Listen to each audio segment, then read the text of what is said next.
Hi, I'm Mike Hatton, and for over 20 years I've been in a management role that saw me working with other managers from entry level up to and including the C-suite. The experience gained have positioned me to help many other leaders manage the stresses of not having enough time at work, not having enough family time, neglecting their health, and many other challenges magnified by the recent pandemic. I founded Human Cornerstone Facilitations LLC in 2008. It was based on the need to help managers improve their productivity and that of their team. I would like to show you the roadmap to becoming a great leader by harnessing your team's strengths. Welcome to my show, Cornerstone, where the foundations of leadership begin. Hello, ladies and gentlemen. I have two very special guests on my show today. The show is called Cornerstone. It's a show about leadership and people who have shown an incredible talent for success. I have Dr. Randy Johns and Dr. Rob Vasquez. They are experts in the metabolic processes of the body. And this was a success story that was born out of tragedy, and we'll talk more about that in a little bit. So I'd like to say welcome, Randy. Welcome, Rob. It's nice to have you on the show. Oh, thank you so much for inviting us to be here today. Thank you so much for having us as well. We've enjoyed getting to know you the last several weeks and months. It's been pretty awesome. It has been awesome. And I will say, out of full disclosure, I came to them out of necessity. I met these gentlemen at an event. I was introduced to them by another acquaintance of mine, and it was very fortuitous for me. I went on a journey with them through the metabolic reset for me, and it's yielded incredible results. And I'll let them talk about that and how it happened and everything. So who wants to start? Sure, we can start with you as far as how this all started with Happy, Healthy, Thin. And sure. Why don't you tell us a little bit about yourself? First of all, I want you to tell us how you met. It's interesting how the universe connects people who are like-minded and have the same interests. And I know you guys have been best friends for a long time. So probably 22, 23 years maybe? At least. So we're both chiropractors by trade, and I was in chiropractic school, and I'd been hearing about this doctor in the area who was so successful seeing families and kids and helping people really take charge of their health. I'm like, who is this guy? So one of my buddies in school was interning over at Dr. Rob's office. So I went out there to meet Rob and observed, and I just fell in love with his practice and his character and his energy for health and life. And that's how we got connected. And basically at that point, he became my mentor, and I pestered you, 10 times a day up until I graduated, probably through the first couple of years I was even in practice. Yeah. Well, you've been in practice, 3 or 4 years? When I was still in school getting ready to graduate. Right. Yeah. So there he was. He just shows up in the practice one day and it's like, hey, hello, I'm here to learn. It's like, and I love that. You know, I love getting to be able to teach people what it is that you've done, so they don't make the same mistakes that you've made. Right. Yeah. And so he's like, can I get your phone number? Absolutely. Here you go. And little did I know what that actually meant. No, you had no idea what you were signing up for. Had no idea. And so he and I would be on the phone literally on a nightly basis talking about what was happening in his practice, how to help him with different situations or issues that might be popping up. And here's the great thing about Randy is that he's a great student. And so if he knows that there's a better way to do something, he doesn't ask a whole lot of questions. It's just like, all right, tell me exactly what to do, and that's what I'll do. And he would implement that literally the next day. And there would be some times where I would say things just to see if he would actually do it. I didn't even know it was going to work either. And I would do it. And he would do it. And then he called me and he's like, you're never going to guess what happened. I did what you told me to do, and it worked. And I'm like, you did? I'm going to give an example. I'm going to give the example. Dude, that's so funny. So I remember one time he told me, and by the way, I got this I actually did that though. Yes. Okay. Allegedly. But I got this principle from my father, and it's just a classic business success principle, modeling after people who've already been there and done that and are successful, right? You don't have to reinvent the wheel. But I remember a call, he goes, we would do group report of findings for our patients.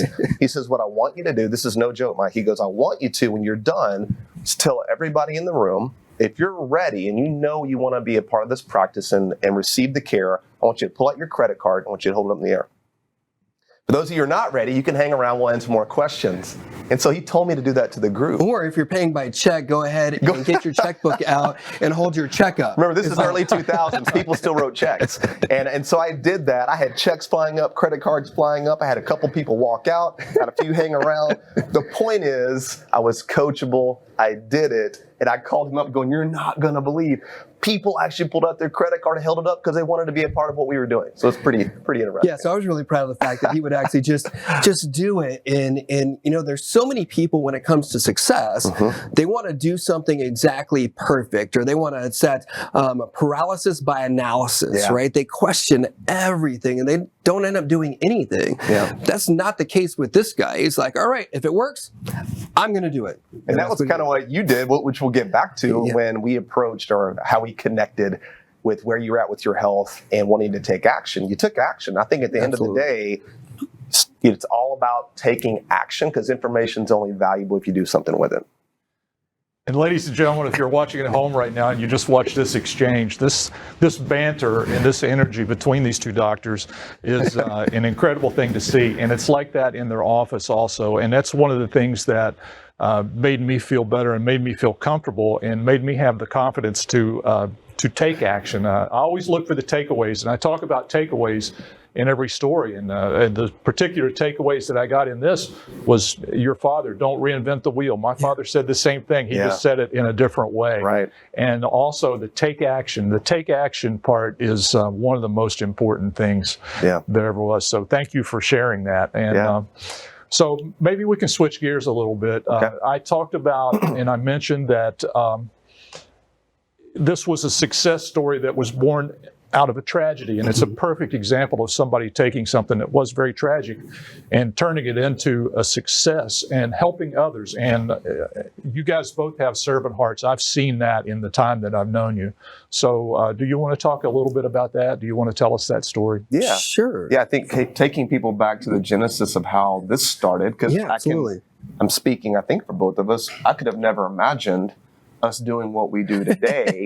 If you'd have said that, 15 years ago, I thought we'd just have chiropractic offices and help a lot of people and retire one day. And that's just not the plan. So here's really how Happy Healthy started our wellness and lifestyle company. We have a vision to see everybody be happy and all those happy people to be healthy. That's our vision. But I was diagnosed, which you know about, Mike, with late stage cancer in July of 2010. So you've got to be kidding me. I'm the guy helping everybody else get healthy. If you looked at me, and Rob can testify, I looked healthy. I've never been above probably 10% body fat, eating lots of good food, exercising, trying to do all the things we're taught to do to be healthy. And now I'm the guy they're saying, get your affairs in order. This wasn't like some simple little thing. It was stage 4. The cancer had spread into my lymphatics, my liver, and my stomach. 2 years, best case scenario, maybe even just 2 months. So you got to be thinking, what the heck is going on right now? So I was faced with some very challenging decisions at the time. My faith helped power me through this. My convictions and my principles at chiropractic had really taught both of us that we know that the human body is incredible. The best doctors on the inside. So the goal wasn't going to be treat the cancer. It was going to be, let's get healthy again, because the cancer didn't make me sick, Mike. I was already sick. That's why I got the cancer, right? So there's no difference between disease and health. They're the exact same thing. It's the body doing the right thing under the circumstances. We needed to change my circumstances. And there were a lot of things going on at the time, a whole nother talk for a different day. But my journey led us to Spain. And when I say us, my best friend, who was there with me the whole way, we went over there, worked with a cellular biologist. He was from Lebanon, medical doctor, and we did everything natural. I remember our consultation I had with this man. It was about 15 seconds. He walked into the room and he goes, I'll do nothing that will kill you. I'm like, well, thank God, because they couldn't offer me that in America, right? Because they were wanting to do chemotherapy, radiation, surgery, drug trial, and hospice. I'm like, no way. So he goes, I'll do nothing that will kill you. He goes, and I don't even know if you're going to make it, but I'll do everything I can to get your body adapting again, chemically, physically, and emotionally. I'm like, I can roll with that. He goes, no need for theatrics. Are you ready to get started? And guess what I did? I took action. You took action. I took action. Question time is over. Take action. I took action. Within about 90 days, the cancer was almost completely gone. No joke. And this is over 10 years ago that this took place. So very powerful what happened for me. And so for Rob and I, we really were like, okay, this is something that happened for a reason. I don't think it's just me just getting well from cancer and telling people my story. What can we learn from this? Take it back to America and help other people, because what we found is that all chronic illness, whether it's cancer, heart disease, diabetes, obesity, has a metabolic component. And those can be identified, they can be looked at, and they can be corrected. And that can be done naturally. So at the same time, I'm losing my health. They're telling me I'm dead with cancer. My buddy over here was not doing very well as well. So we weren't really the happy, healthy guys back then. We were the sick, depressed, inflamed guys.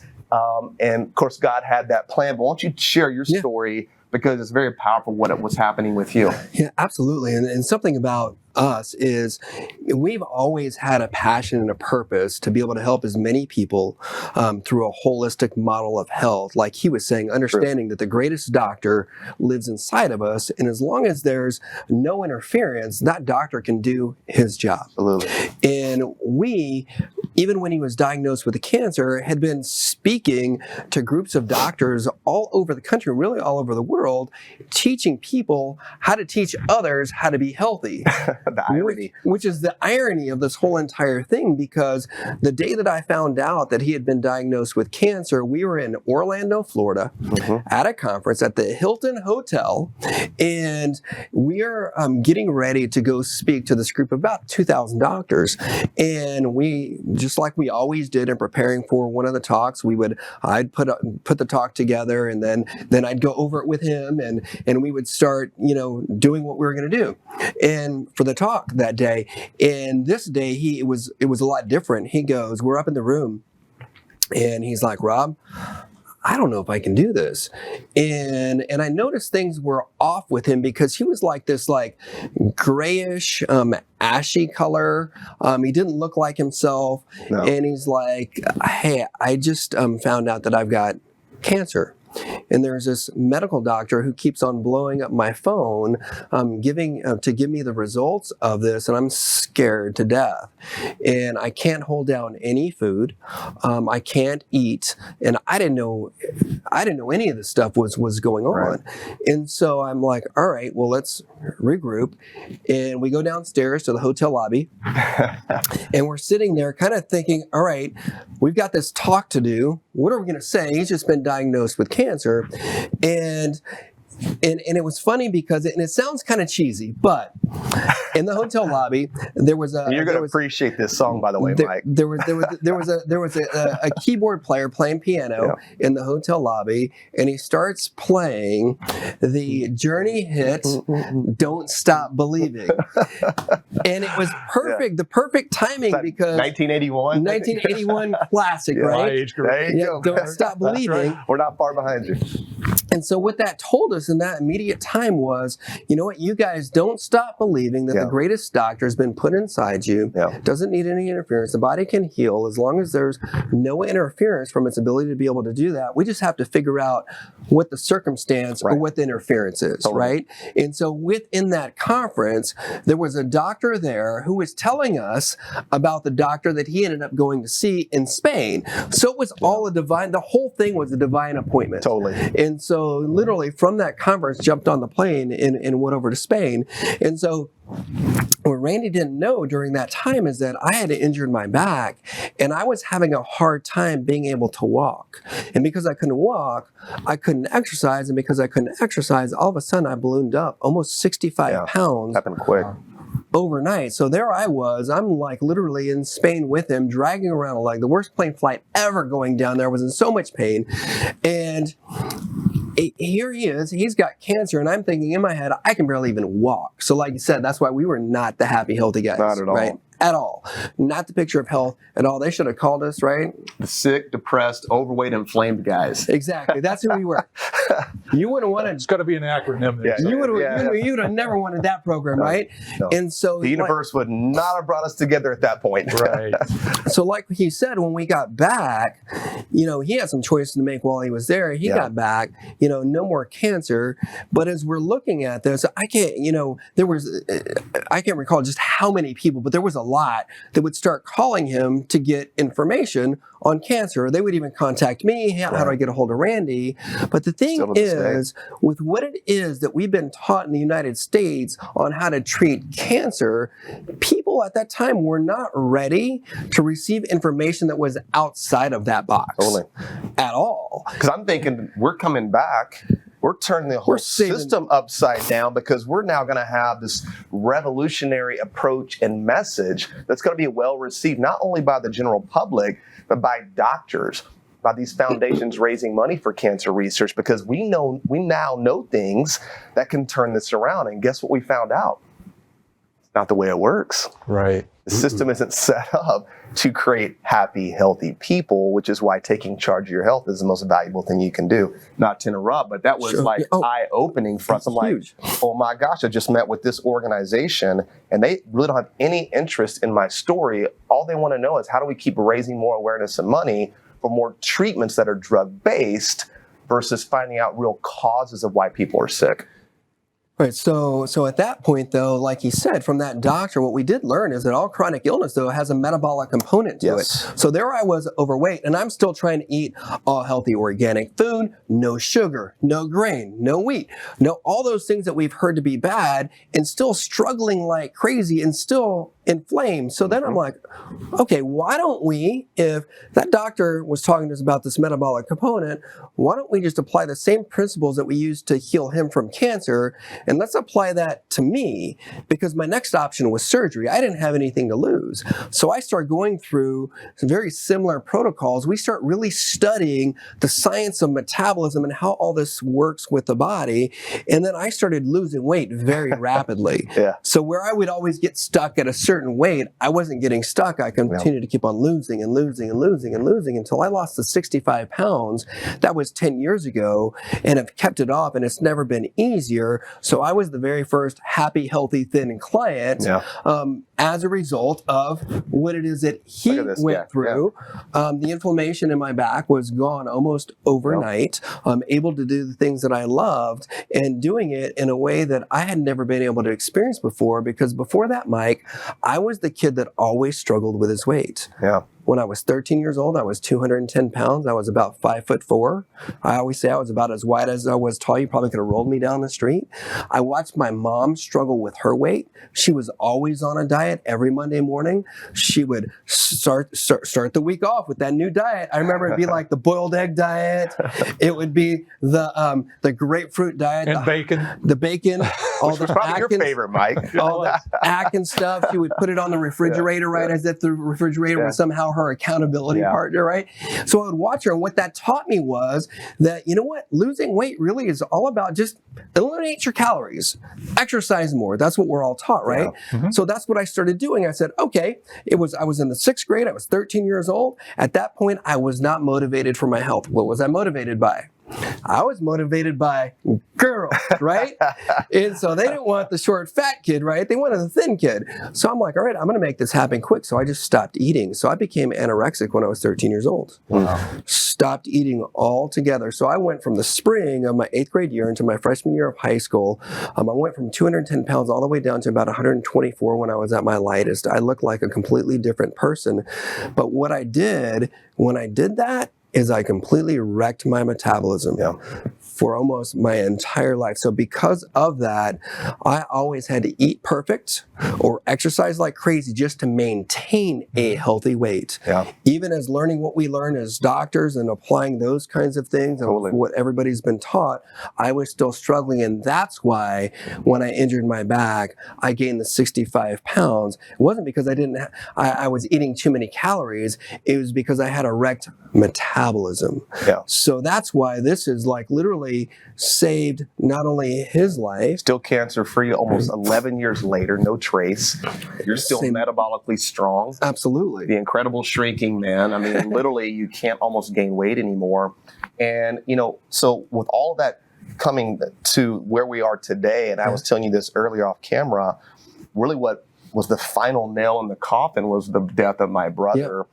My brother Ryan died at 27 years old. Tragic. This is devastating. So if you've lost anybody, I mean, it's just, especially that young. But Ryan was about 100 pounds overweight, and I'd watched him struggle with his weight this whole time. You can imagine I'm trying to help him with nutrition and diet and supplements and exercise and chiropractic.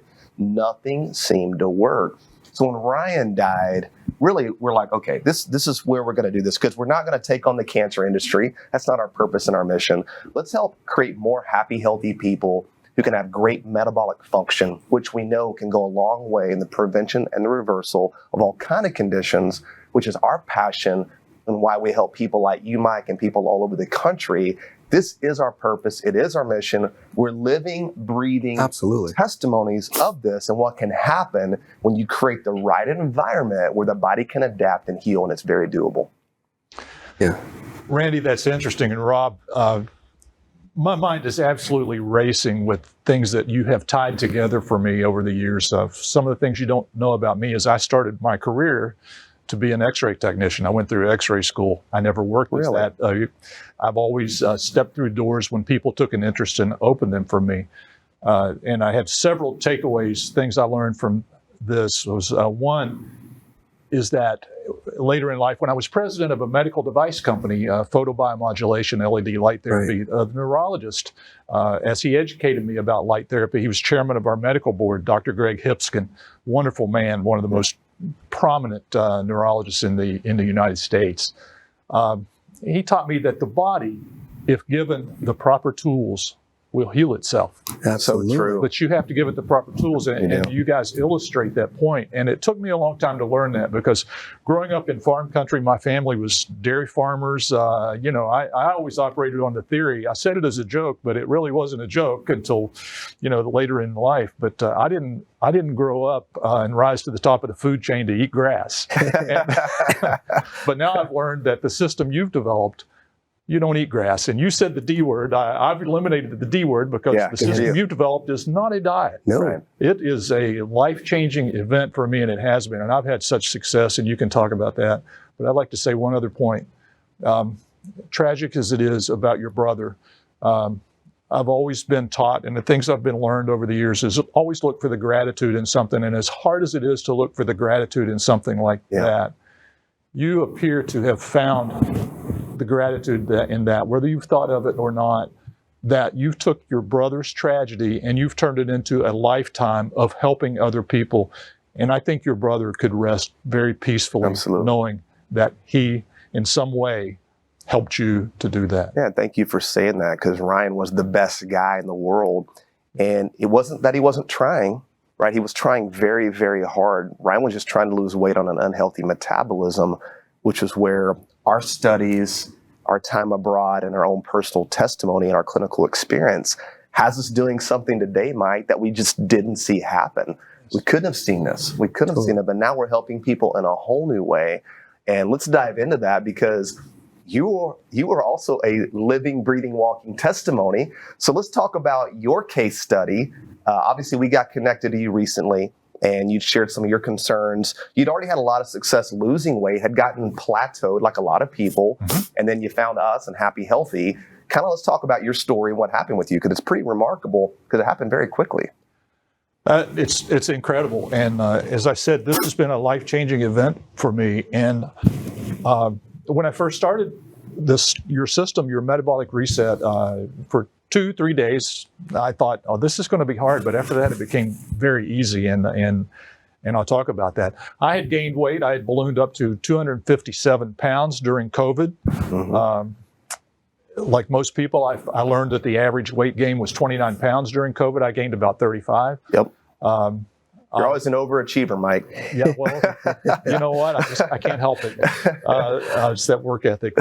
But anyway, I tried a D. I can't even make myself say the D word. When you spell it out, the first 3 letters spell D-I-E. Yes. Run for your life. That's the first red flag, right? Exactly. That's right. Not the best strategy. Tee it up for you. Yeah. But no, I lost, and I've done this several times. I've yo-yoed for years. Yeah. And the lowest I could ever seem to get was in the 225 to 228 range, and that's where I got with what I tried earlier. I plateaued there. I stayed there. I began to go back to old habits. Nothing happened. I didn't gain any weight. I thought, okay, I'm good. I can keep doing this. And the next thing you know, I gained back up to 247. When I came into your office, that's what I got the paperwork printout to prove it through all the testing and things that you did. Right. I'm at 211 now. I'm in the reset phase, which is the final phase. I'm at 211. I love it. I'll let you explain why that's important and why I'm still in that phase and why I'm going to maintain that weight, but I'm going to start again. And the next time we talk, I'm going to be at 190. Love it. That's going to be my goal weight to get to. And I had to do that.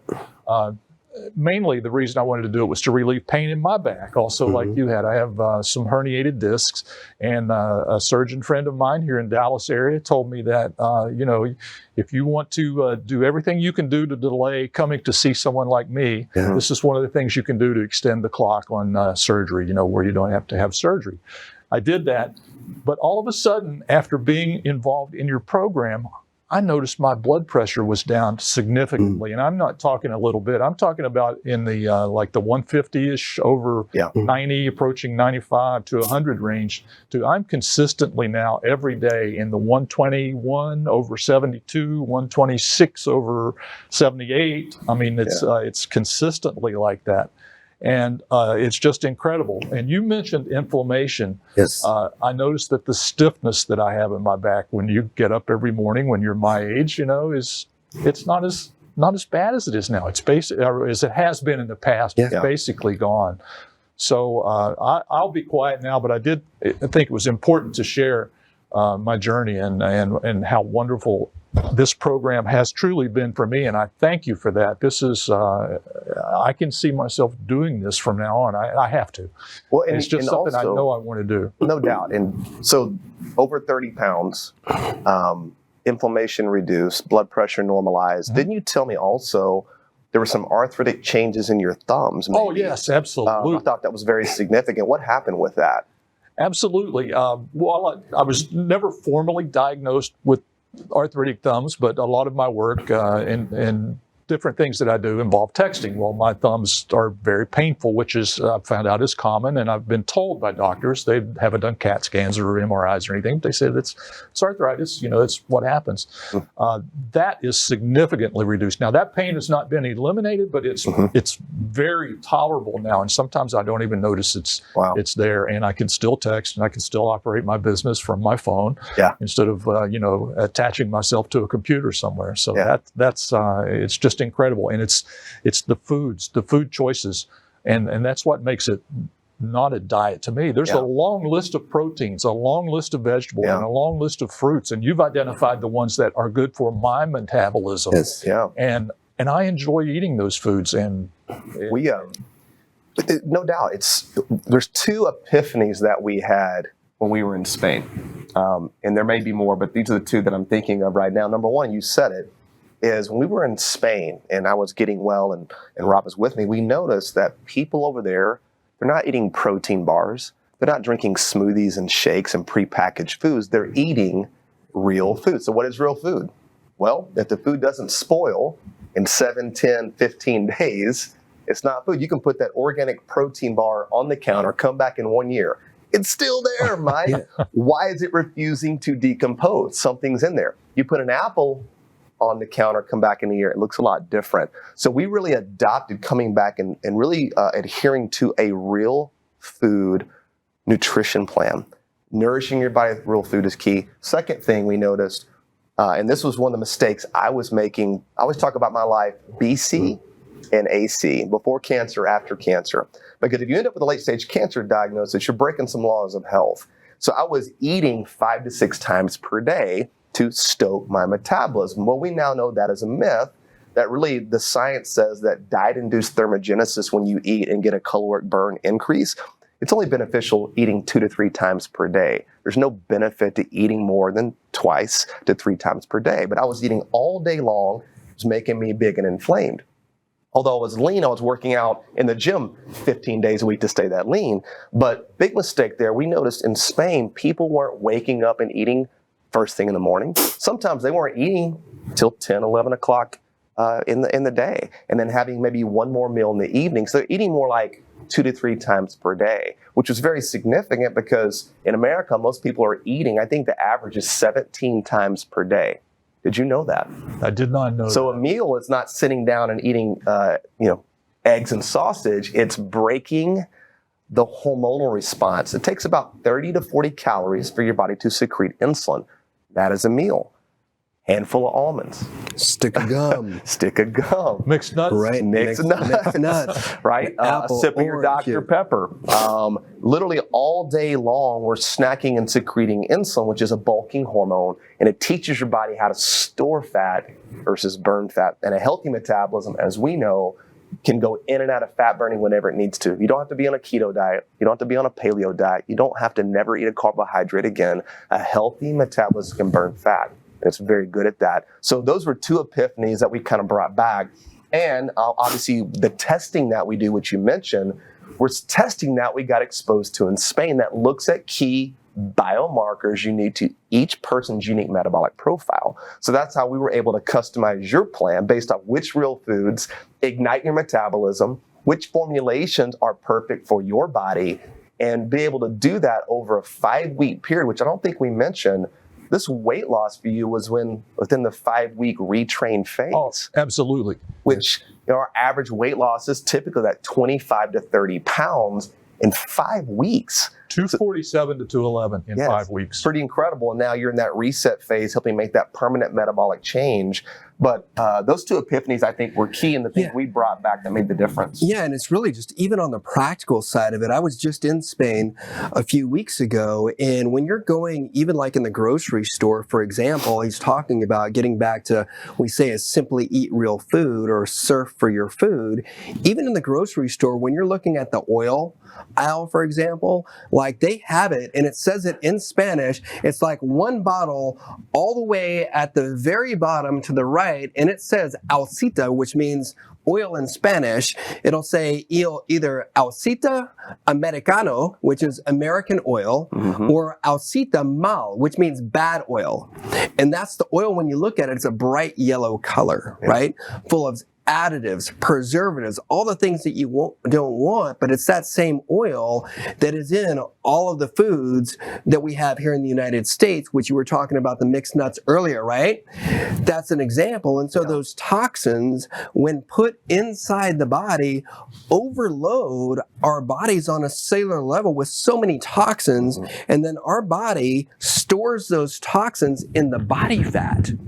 So what we're doing as Americans is teaching our bodies how to store fat for fuel rather than burn fat for fuel. That's why when you even look at these people in Spain, they're tiny. You ever tried to put on European clothes, right?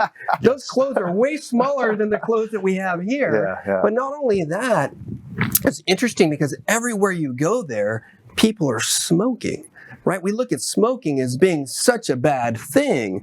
Well, what's worse than that is all of the toxins and preservatives that we put in our food here, which is why if they're doing one thing bad, their longevity, Spain, by the way, has passed, past Japan. They're number one. For healthy longevity. Number one right now. And they drink more than us. They smoke more than us. America has more non-alcohol related fatty liver disease than any country in the world. That means you're not even drinking and your liver's congested, your enzymes are elevated. Why is that? Why? It's because of all the processed food, all the sugar, all the chemicals, all the genetically modified things. It's literally, remember our friend Andrew who moved here from New Zealand? He gained 40 pounds within a few months of moving to America, And he said, I thought I was eating the exact same foods I was eating in New Zealand. The difference was the foods here were just laced with all kind of chemicals, preservatives, and the things we know wreck metabolic function and the endocrine system. Can you talk about laced? Speaking of, yes, we're in the train. We're getting ready to go to from Madrid to Barcelona, and we're in the train station. I noticed on the potato chips. Speaking of like Lay's potato chips, the potato chips there are made. You know what? There was 3 ingredients: sea salt, potatoes, and olive oil in the Lay's potato chips. Yeah. Here, that is not the case. It's because Americans demand cheaper and more toxic food, which is insanity. And so and our mission is to change that and show people how to be able to put real good, healthy, nutrient-dense food in the body, and also create an environment inside the body where at a cellular level, our cells are ready to receive those nutrients. And that's a big deal even when you were going through the program, as we talk about hydration being such an important part of it, right? Yes. Dehydration just means that water's not getting inside the cell. It's not about how much you drink or how much you don't drink. It's how clean are the cells to be able to take on that water inside the cell and nutrients. And so we just help to be able to pump more nutrients inside your cells by creating a better hydrated situation. Yeah, we got to stop asking, why is healthy food so expensive? We need to start asking, why is bad food so cheap? All right. Exactly. And we asked you, are you ready to stop doing what's killing you? You have to be willing to make the change. Totally. And you were. And you were. And the results speak for themselves. So once again, I don't want to minimize it. Congratulations, my friend, because what you did is not easy. Although we made it easy, it's not easy because the hardest part is here. You have to make the decisions to make the change because you're no longer okay with feeling and looking a certain way. And when you don't have your health, Mike, how many people are in your life that depend on you? Right now, an incredible. Can you imagine if you go down, how many people you take with you? So this whole thing's been going around really even through COVID. We're all in this together. Listen, if we're all going to be in something together, let's all commit to being our healthiest, happiest version so we can help more people and really make a difference, not only now in our own health, but in the lives of the people that we impact. Amen to that. Yeah. And you said something that triggered another light bulb in my head also when you talked about the food, the difference in the food in Spain and in Europe in general. Yeah. I've lived and worked in Belgium. Okay. And one of the things I noticed over there was that the bread, the people, they stop and they get fresh bread every day in all the European countries and they take it home. And I asked why, and they said because there are no preservatives in this. It won't last longer than a day. And I travel a lot, and I was gone about 3 weeks, and I went home not very long ago, and there was a half a loaf of bread left that I'd bought a month earlier, and I looked at it, and there was no mold. It hadn't spoiled. There's nothing at all, and I thought, it just hit me. What preservatives must have been in that? So I promptly threw it away. And we call that Franken food. That's exactly what I thought. And you said you made it easy, and yes, you did make it easy. And one of the things that made it so easy is the manual. These two gentlemen have written a manual that is, in layman's terms, very easy and very simple to understand, and you follow it. And it was easy for me, and it made sense to me. And they've developed an incredible virtual platform, a virtual website that's easy to see. And we'll put the link up at the bottom of the screen here for you if you're interested in contacting them and learning more about this program. But I mean, I could go on and on and on because I get so excited about this just because of what it's done for me. I'm sitting here now and I need smaller shirts. You know, time to go shopping, Mike. That's right. It's time to go shopping, but I'm not done yet. I'm not going to go shopping till I'm finished. That's right. So anyway, what else would you like to highlight about your program before we wrap things up today? I just feel like I could talk to you all day about this. I'd say here's the thing is that we as adults right now here in the United States talking about leadership, we have a responsibility to not only lead each other, but also be role models for the children. Right now, childhood obesity is 19% of the childhood population from age 2 to 19 years old, right? And so what does that really mean? What that really means is more money than spent on medical expenses, more heart disease, more cancer, more diabetes, more of all of those chronic health issues that we don't want. And so we have to do better with leading people in this happy, healthy lifestyle. For us, that really truly is our mission, to be able to help everybody, because if we can then teach them how to start living this lifestyle like we were talking about with you, think about all those people around them that can be able to be helped as well. There's this big push right now is let's make healthcare, medical care more affordable for people. Why not make healthier people? Yeah. So we don't need to put that stuff into people in the first place. Amen. So let's create a healthier society, and starting really with these kids, because they're sponges for knowledge. We just gotta teach them. Yeah, I think on that note, well said, is I think this is the first generation of children. They're saying they're not outliving the parents. Nope. Wow. This generation is overweight, they're over-medicated, they're glued to their phones, they're not healthy, they're not happy, they're not living their best life. Obviously, what happened through COVID with all these kids now being at home and depressed and eating more bad food, there's never been a better time, Mike, to get this message out and help. But it starts with you, it starts with me, it starts with you. You got 3 amazing kids. I hope to be a father one day. If we're going to change it and turn it around, it's got to start with us. Yes, I agree. And what better way to wrap this up than to hear this important message from these gentlemen. And again, we'll put the contact info up for them if you're interested in hearing more. If you want to be connected with them, you can email me at mike@thegrowthfacilitator.com. As I said, the show is called Cornerstone, and I thank you for watching today, and I thank you, gentlemen, for coming on the show. And it's been a pleasure to have you, and I can't wait to continue working with you and see you again at the next event where we happen to link up. Absolutely. Thank you so much, Mike, for having us. We're super excited to be here today. And thank you for letting us be a part of your journey. It's been awesome to see. Yep, and thank you so much for what it is that you do. You change lives. Thank you. Thank you. I want to thank you for listening today. I hope you enjoyed the show and found something of value to help with the challenges you face as a leader. Please feel free to share this show with your friends on social media, and don't forget to visit my website, thegrowthfacilitator.com. And while you're there, book a free call with me. We'll see you next time on Cornerstone.